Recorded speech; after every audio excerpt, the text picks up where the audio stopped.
दुनिया में कुछ जगह ऐसी होती है जहाँ समय ठहर जाता है, जहाँ हवाओं में सिर्फ ऑक्सीजन नहीं बल्कि सदियों पुरानी खामोशी और दबी हुई चीखें घुली होती है। हम आज के आधुनिक लोग, विज्ञान पर भरोसा करने वाले लोग अक्सर इन बातों को अंधविश्वास कहकर टाल देते हैं। हम कहते हैं कि भूत प्रेत सिर्फ कहानियों में होते हैं, हकीकत में नहीं। लेकिन क्या हो अगर कहानियाँ ही हकीकत हो? क्या हो अगर जिस चीज़ को हम वहम समझ रहे हैं वो हमारे अस्तित्व के ठीक बगल में सांस ले रही हो? नमस्कार दोस्तों, मैं हूं आपका अजय और आप सुन रहे हैं आत्मवार्ता। आज की जो कहानी मैं आपको सुनाने वाला हूं वो एक काफ़ी खूबसूरत महिला के बारे में है, जिसकी मौत का राज आज तक किसी को नहीं पता चला। आज मैं आपको ऐसी ही जगह पर ले जाऊंगा, एक ऐसी जगह जिसका नाम सुनते ही आसपास के 50 गांव के लोगों के चेहरों का रंग उड़ जाता है। तो कानों में हेडफोन्स डाल लीजिए और अगर आप इस चैनल पर नए हैं तो चैनल को सब्सक्राइब और वीडियो को लाइक ज़रूर कीजिएगा। रामपुर घनी काली पहाड़ियों के बीच बसा एक छोटा सा कस्बा। दिन के उजाले में तो यहाँ सब कुछ सामान्य लगता है, लेकिन जैसे जैसे सूरज ढलता है और पहाड़ियों की लंबी परछाइयाँ कस्बे को निगलने लगती है, रामपुर का असली चेहरा उसी वक्त सामने आता है। और इस कस्बे के सबसे ऊपरी हिस्से में एक ऊंची चट्टान पर एक बदनुमा दाग की तरह खड़ी है वो पुरानी हवेली। स्थानीय लोग उसे शापित महल कहते हैं। कोई नहीं जानता कि वो हवेली कितनी पुरानी है। उसकी दीवारें काली पड़ चुकी हैं, मानो सदियों की बारिश और धूप ने नहीं बल्कि उसके भीतर कैद अंधेरे ने उसे काला कर दिया हो। खिड़कियों के कांच कब के टूट चुके हैं और अब वे अंधेरी आंखों के खाली गड्ढों जैसे लगते हैं, जो हर आने जाने वाले को घूरते रहते हैं। उस हवेली के बारे में सैकड़ों कहानियाँ मशहूर है, लेकिन सबसे खौफनाक कहानी है अवंती की। कहा जाता है कि लगभग 100 साल पहले उस हवेली में अवंती नाम की एक बेहद खूबसूरत औरत रहती थी। उसकी सुंदरता की चर्चे दूर दूर तक थे, लेकिन उसकी किस्मत में खुशी नहीं लिखी थी। उसकी मौत कैसे हुई ये आज भी एक रहस्य है। कुछ कहते हैं उसे धोखा मिला, कुछ कहते हैं कि हवेली की दीवारों के पीछे कोई गहरा राज दफन है। लेकिन एक बात पर सबका एक मत है, मरने के बाद अवंती की आत्मा को मुक्ति नहीं मिली। बुजुर्ग बताते हैं कि उसकी आत्मा आज भी उस हवेली के गलियारों में भटकती है, खासकर अमावस की रातों में। लोगों का कहना है कि रात का सन्नाटा जब सबसे गहरा होता है तब हवेली के बंद कमरों में से एक आवाज़ आती है, पायल की आवाज़। एक ऐसी उदास धुन जो सुनने वाले के दिल में बर्फ जमा दे। और जो कोई भी उस आवाज़ का पीछा करने की गलती करता है वो कभी वापस नहीं लौटता। ये कहानी पीढ़ियों से रामपुर के लोगों के दिल में डर बैठाए हुए थी। लेकिन हर दौर में कुछ ऐसे लोग होते हैं जिन्हें आग से खेलने का शौक होता है, जिन्हें लगता है कि डर सिर्फ दिमाग का खेल है। ऐसा ही एक नौजवान था, मोहित शहर का रहने वाला था, तार्किक, निडर और पुरानी मान्यताओं को सिरे से खारिज करने वाला। उसके लिए भूतों की कहानियाँ सिर्फ मनोरंजन का साधन थी या फिर कमज़ोर दिल वालों को डराने का तरीका। जब उसे रामपुर की उस हवेली और अवंती की किंवदंती के बारे में पता चला तो उसके चेहरे पर डर नहीं बल्कि एक व्यंग्यात्मक मुस्कान आ गई। 100 साल पुरानी आत्मा, पायल की आवाज़, बकवास। उसने अपने दोस्तों से कहा था, मैं साबित करूंगा कि वहाँ कुछ नहीं है सिवाय धूल और चमगादड़ों के। उसने ठान लिया कि वो उस हवेली में पूरी एक रात बिताएगा अकेले। जब वो रामपुर पहुंचा तो शाम ढल रही थी। कस्बे के लोगों ने जब उसकी मंशा सुनी तो वे सिहर उठे। एक बूढ़े चाय वाले ने उसका हाथ पकड़कर रोका। उसकी आंखों में गहरा डर था। बेटा मत जाओ, बूढ़े ने कांपती आवाज में कहा। वो जगह इंसानों के लिए नहीं है, वहाँ की हवा में जहर है। जो एक बार उस चौखट के पार गया वो अपना मानसिक संतुलन खो बैठता है। लेकिन मोहित ने उनकी बातों को एक कान से सुनकर दूसरे कान से निकाल दिया।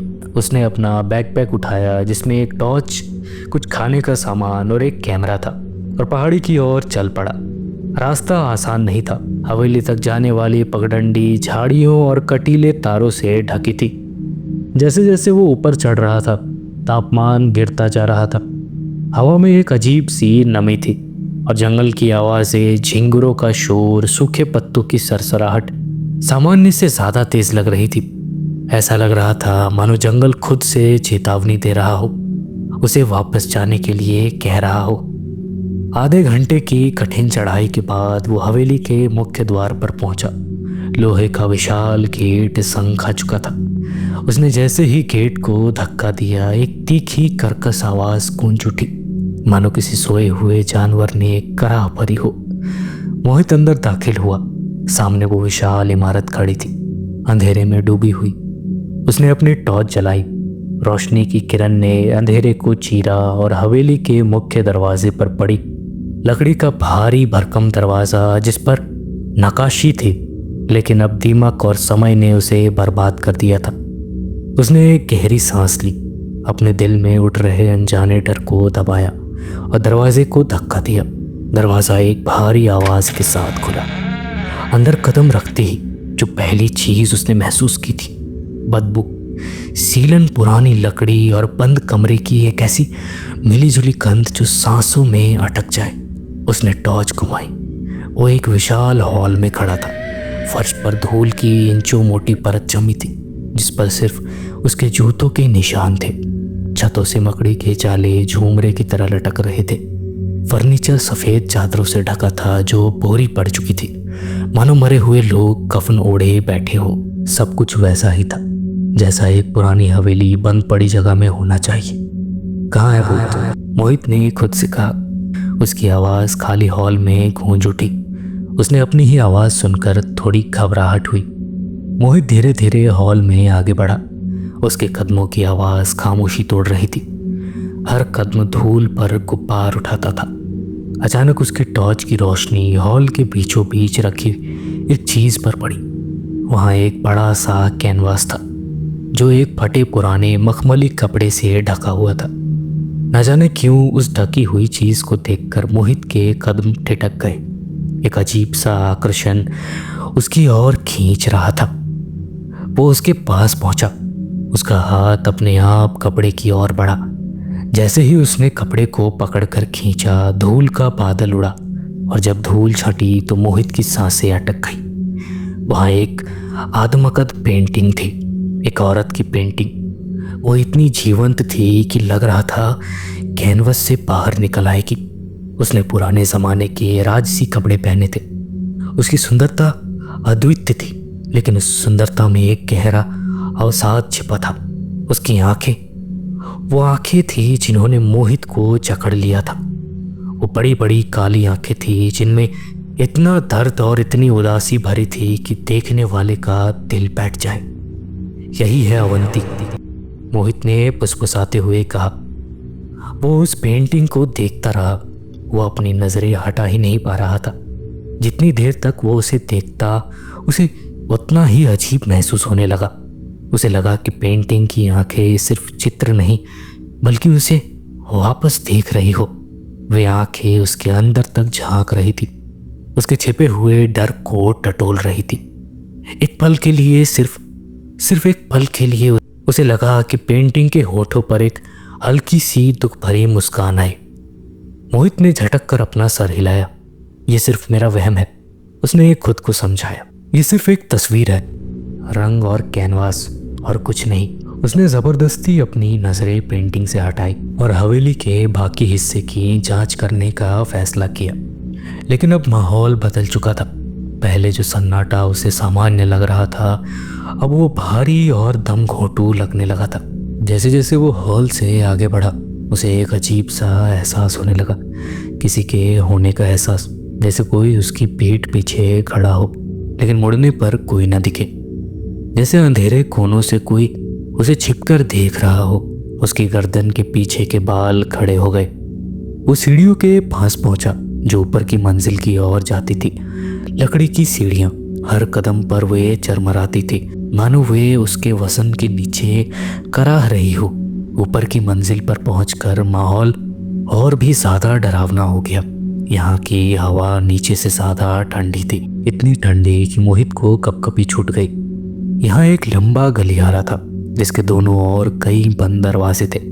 मोहित एक एक करके दरवाजे को चेक करने लगा। ज़्यादातर जाम थे या उनके अंदर सिर्फ कबाड़ भरा था।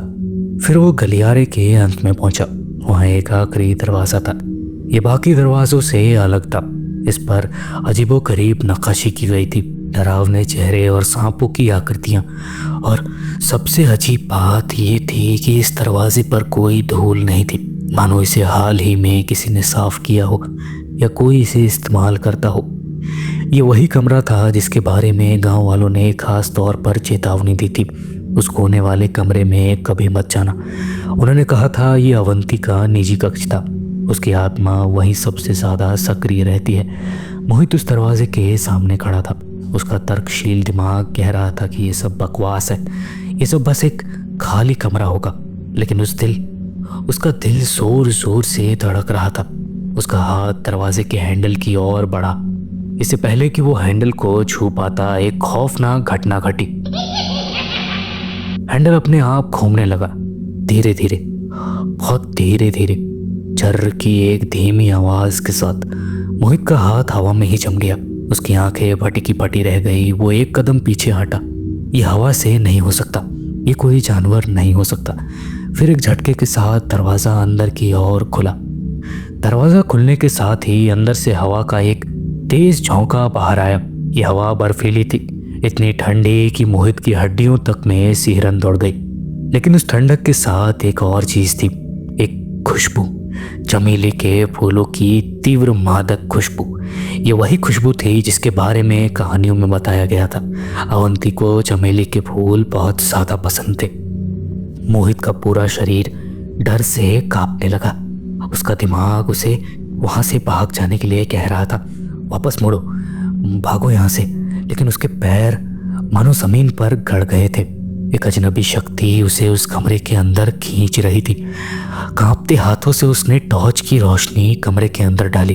ये कमरा बाकी हवेली की धूल से भरा नहीं था। ये अजीब रूप से साफ सुथरा था। बीच में एक बड़ा सा पलंग था जिस पर रेशमी चादरें बिछी थी। एक कोने में एक पुराना ड्रेसिंग टेबल था जिस पर एक बड़ा सा आईना लगा था।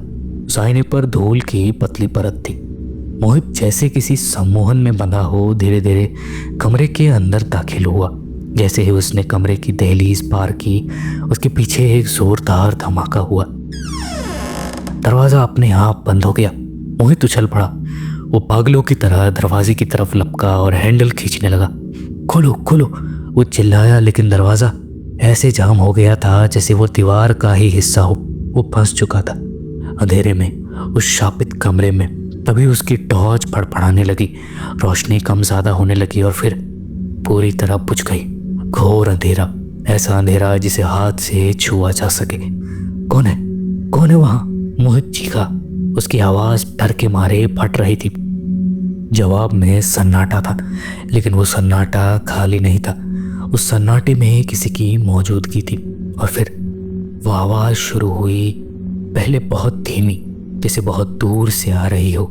मोहित की सांस रुक गई। उसने अपनी आंखें फाड़कर अंधेरे में देखने की कोशिश की, लेकिन कुछ दिखाई नहीं दे रहा था। आवाज़ थोड़ी और करीब आई। कोई चल रहा था, धीरे धीरे लयबद्ध तरीके से। अब आवाज़ कमरे के किसी कोने से आ रही थी। पायल की घुंघरुओं की खनक अब स्पष्ट थी। वो सिर्फ एक आवाज़ नहीं थी, वो एक चेतावनी थी। मौत की दस्तक थी वो। मोहित ड्रेसिंग टेबल के पास एक कोने में दुबक गया। उसका पूरा शरीर पसीने से तर था। दिल की धड़कन इतनी तेज थी कि उसे लग रहा था सीना फट जाएगा। वो बच्चों की तरह रो रहा था, गिड़गिड़ा रहा था, मुझे जाने दो प्लीज़, मुझे नहीं पता था। पायल की आवाज़ अब उसके बहुत करीब थी। अब वो रुक रुक कर आ रही थी, जैसे कोई उसे ढूंढ रहा हो, उसके डर का मज़ा ले रहा हो। अचानक चमेली की खुशबू इतनी तेज हो गई कि मोहित का दम घुटने लगा। तापमान शून्य से भी नीचे चला गया और फिर उसे महसूस हुआ एक स्पर्श। बर्फीली उंगलियों ने उसकी गर्दन को छुआ। मोहित की चीख गले में ही घुट गई। वो हिल भी नहीं पा रहा था। धीरे धीरे, बहुत धीरे उसने ड्रेसिंग टेबल के आईने में अंधेरे के बावजूद एक आकृति उभरने लगी, एक धुंधली सी परछाई। मोहित की नज़रें उस आईने पर जम गई। परछाई साफ होने लगी। वो एक औरत थी, वही औरत जिसकी पेंटिंग उसने नीचे देखी थी। अवंती, लेकिन अब वो वैसी नहीं थी। उसका चेहरा, हे भगवान, उसका चेहरा सड़ रहा था। त्वचा लटक रही थी, जगह जगह से मांस गायब था और उसकी आंखें, वो अब उदास नहीं थी, वो अंगारों की तरह लाल चमक रही थी। उनमें नफरत और प्रतिशोध की आग जल रही थी। आईने में दिख रही उस भयानक आकृति ने अपना हाथ उठाया और धीरे धीरे मोहित की तरफ इशारा किया। मोहित ने अपनी आंखें बंद कर ली और जोर से चीखा, नहीं। उस पल एक कान फोड़ू चीख पूरे कमरे में गूंज उठी, एक अमानवीय दर्दनाक चीख जो किसी इंसान की हो ही नहीं सकती। और फिर सब कुछ शांत हो गया। अगली सुबह जब सूरज की पहली किरणें रामपुर की पहाड़ियों पर पड़ी तो गांव के कुछ लोग हिम्मत जुटाकर हवेली की तरफ गए। उन्हें डर था कि उन्होंने जो चेतावनी दी थी वो बात सच हुई है। हवेली का मुख्य दरवाज़ा खुला था। वे लोग डरते डरते अंदर दाखिल हुए। हॉल में वो बड़ी पेंटिंग अभी भी वहीं थी, लेकिन अब वो कपड़े से ढकी नहीं थी। उसकी उदास आंखें हॉल को घूर रही थी और ठीक उस पेंटिंग के नीचे फर्श पर मोहित की लाश पड़ी थी। उसका शरीर अकड़ा हुआ था। उसका चेहरा देखकर गांव के सबसे बहादुर आदमी की भी चीख निकल गई। मोहित का मुंह खुला हुआ था, एक मूक चीख से जमा हुआ, और उसकी आंखें फट गई थी। पतराई आंखों में इतना खौफ था, इतना आतंक था जिसे शब्दों में बयां नहीं किया जा सकता। ऐसा लग रहा था जैसे उसने मौत से पहले साक्षात नर्क को अपनी आंखों से देखा हो। पुलिस आई, जांच हुई। डॉक्टरों ने कहा मौत का कारण अत्यधिक डर के कारण दिल का दौरा पड़ना है, लेकिन गांव वाले जानते थे कि सच क्या है। मोहित की लाश को वहां से ले जाया गया, लेकिन हवेली अपनी जगह पर ही खड़ी रही, अपनी खामोशी में लिपटी हुई। लोग कहते हैं कि उस दिन के बाद उस पेंटिंग में एक बदलाव आ गया। अवंती की आंखें जो उदास थी अब वो थोड़ी कम हो गई और उसके होठों पर एक बहुत हल्की बारीक सी मुस्कान हमेशा के लिए जम गई, जैसे कि उसे एक नया साथी मिल गया हो। तो दोस्तों, ये थी रामपुर की उस मृग मरीचिका की कहानी। एक ऐसा भ्रम, एक ऐसा छलावा जिसने एक तर्कशील दिमाग को घुटने टेकने पर मजबूर कर दिया। कुछ सच ऐसे होते हैं जो हमारी समझ के परे होते हैं, और कुछ दरवाजे ऐसे होते हैं जिन्हें कभी खोलना नहीं चाहिए। आज की रात जब आप अपने बिस्तर पर लेटे और रोशनी बुझाएं तो ध्यान से सुनिएगा। अगर आपको सन्नाटे में कहीं दूर पायल की आवाज़ सुनाई दे तो मेरी सलाह मानिएगा, अपनी आंखें बंद रखिएगा और भूल के भी ये देखने की कोशिश मत कीजिएगा कि वो आवाज़ कहाँ से आ रही है, क्योंकि कभी कभी जो हमें दिखाई नहीं देता वो सबसे ज़्यादा जानलेवा होता है। शुभ रात्रि, अपना ख्याल रखिएगा।